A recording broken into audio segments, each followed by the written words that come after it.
بسم الله الرحمن الرحيم عن جابر رضي الله عنه قال سمعت رسول الله صلى الله عليه وسلم يقول إن في الليل لساعة لا يوافقها رجل مسلم يسأل الله تعالى خيرا من أمر الدنيا والآخرة إلا أعطاه إياه وذلك كل ليلة رواه مسلم.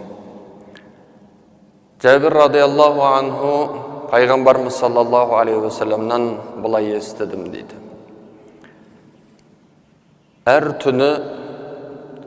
түннің бір сағаты бар, бір уақыты бар.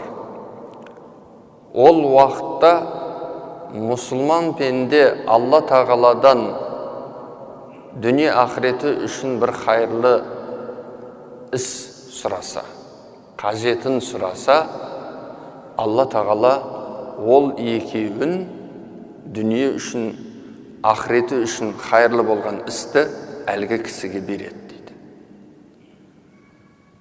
Ал бұл іс әр түні жалғасын тауып отырады дейді. Яғни бір түнде ғана болып, өзге түнде болмай қоймайды. Ол әр түні бір сағат бар, сол уақытта бір мұсылман пенде Алладан дүние ақыреті үшін хайырлы болған іс сұрайтын болса, тірлік сұрайтын болса, дұға жасайтын болса, Алла тағала оның дұғасын қабыл етеді дейді. Сәләфі салихиннан Фудайл рахмахулла айтады: «Иза лам тaqdir ala qiyamil layl wa siyamin nahar fa'lam annaka mahrumun». Егер адам аптаның күнінде болама, күн сайын болама, не болса айына болама, бір рет тұрып түнде тахаджуд намазын оқымаса, не болмаса күндіздердің бір күнін Алла үшін, аптаның бір күнін Алла үшін ораза ұстамаса, ол махрум қалған адам дейді. Күнәсі көбейіп кеткен адам дейді.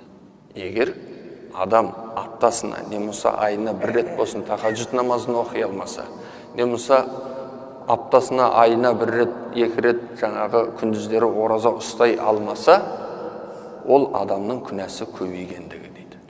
Түнде оқыған намаздың сол уақыт кезінде тахаджуд намазында сұраған Алладан дүниеңіз үшін, ақыретіңіз үшін бір хайырлы іс сұрасаңыз, Алла оны қабыл етеді иншалла. Алла баршамызды өзінің парыз еткен амалдарына берік болған, пайғамбарымыздың сүннетіне мекем ұстанған құлдардан, және де дүние ақыреті үшін сұраған әрбір ісінің, дұғасының қабыл болған мұсылмандардан болуды Алла нәсіп етсін. Ва ахиру дa'wana анил хамдулиллахи раббил аламин.